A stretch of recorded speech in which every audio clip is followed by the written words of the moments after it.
The magazine release, on the other hand, is something for me to work around a little bit that I actually had to put a little bit of thought into. I'm not even close. I'm not anywhere near it. If I shift it the same amount that I do the Glock, I still can't get to it. So what I have to do is I just have to shift it more abruptly in my hand. It's one quick snap or a jerk motion. I'm firing, and I come back like this, and turn the gun sideways in my hand. It's just a little flick. You see it's off axis now, pointing towards my left if I'm a right-handed shooter. Now I can get to that magazine release. But I have to turn it more in my hand than I do just about any other gun, any other handgun.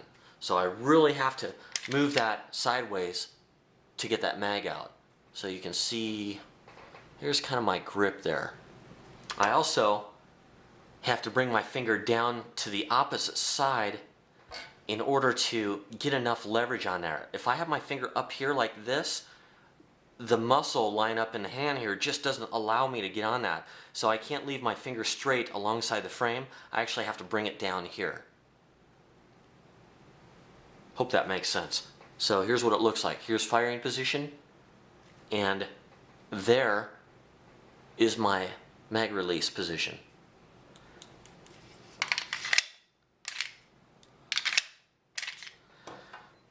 Now, if you're a left-handed shooter, the way around that is just to use the index finger down here. You don't have to adjust the grip very much.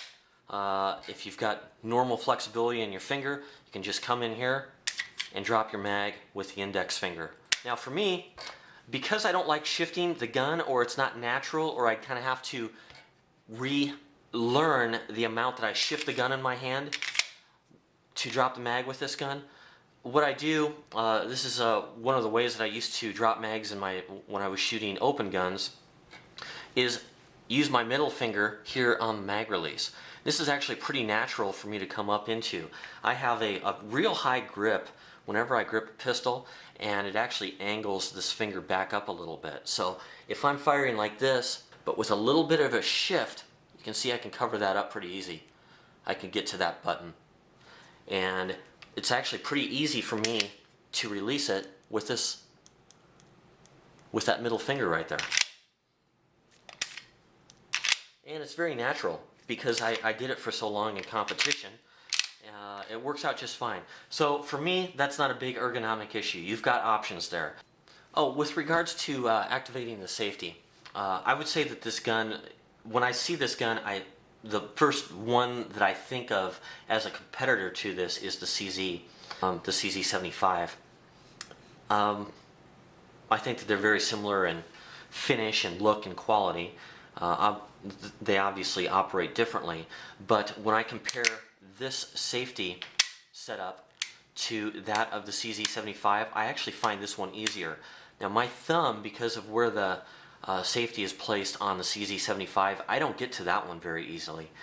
This is actually much easier for me to flip on and off than the CZ75. So in that regard, and that's saying something because I really respect the CZ75 a lot, as I do many other pistols. With regards to fit and finish and function of this pistol, I rate this slide as one of the slickest, smoothest slides of any of the current combat pistols. I would put it on par with a HK-P7. That's another weapon with an extremely smooth slide. And this Belgian High Power. The new ones I don't find are this easy, but this thing is just like glass moving back and forth. It's very smooth, and you can even tell it in the sound there.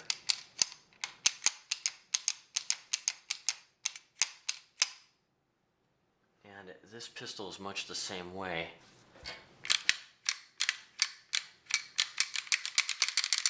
In many ways, it kind of reminds me of a custom-tuned 1911 with a just a perfect slide-to-frame fit.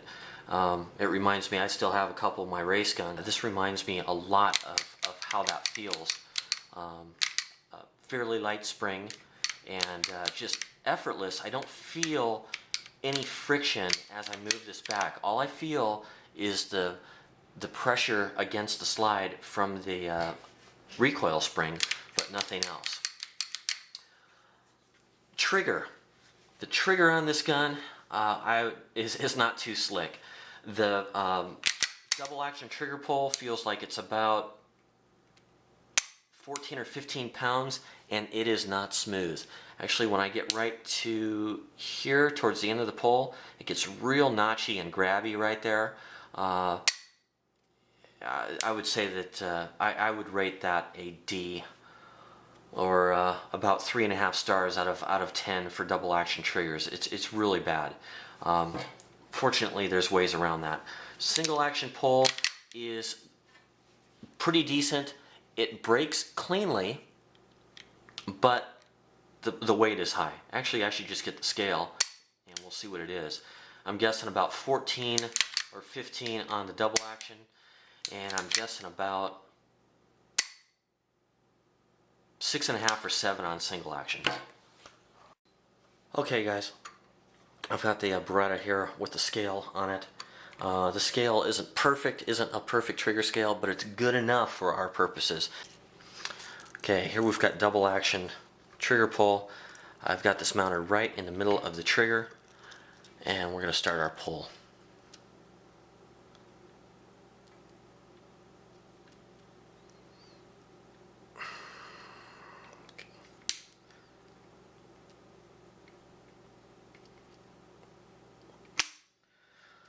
Hard to tell, it looked like it was just under 14. Let's try it once more.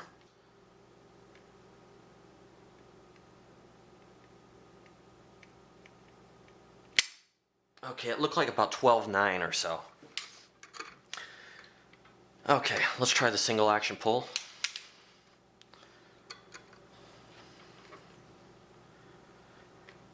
Now, when I've compared this scale to an actual specific gun or firearm trigger scale, it's very close to it. So again, this is good enough for our purposes.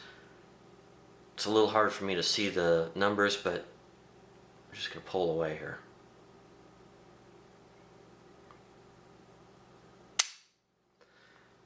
Okay, it looked like 5 something, 5, 6 perhaps. Let's try it once more. I'll try to watch the scale myself this time. Make sure I'm pulling straight back. Now I can see the scale, the numbers 5, 5.4, 5.5, 5.7, 5.8. 5.8 and change. Alright, well that was fun, and at least we know. Anyhow, to me that's too much trigger. I know from experience that firearms that have good triggers on them shoot better. It's just the way the physics work. If you're pulling on this with a lot of weight and all of a sudden it breaks, there's time between that trigger break and between that hammer falling. It's the lock time of the pistol. So I noticed that my front sight, if I'm watching it carefully, when that trigger break usually cranks to the right just a little bit. No matter how perfect I am with my grip, typically breaks to the right a little bit. Speaking of fat handles and ergonomics, I wanted to show you how my finger lines up. If I've got the pad, the middle of my pad right here on the trigger, look at how square my finger is. You know, that's not typically the characteristic of a pistol with a large grip. You know, usually this finger would be extended way out here and you'd be pulling at it like double action, like this, with the finger rubbing against the grip or the inside of the frame or the inside of the trigger guard. You might have contact in 3 different places here. Now you do in double action until you start to pull the trigger, and then it kind of gives some relief there. Now in single action, see how I've got that nice gap? I'm not touching the grip there, I'm not touching the frame, and I'm not touching the inside of the trigger guard. So that's a real nice target grip. So I've got no complaints with the ergonomics of this gun, to be honest. Yes, it's large, but by the same token, I understand that this is not a carry gun. This is a range gun. It's a car gun. It's a home defense gun, or whatever else you might need it for, where size isn't going to be a big handicap. Okay, accuracy. I think that it's average or above average compared to, I don't know, the cross section of pistols, whether it's Glocks or XDs or CZs. I find the CZs are pretty accurate because of their trigger.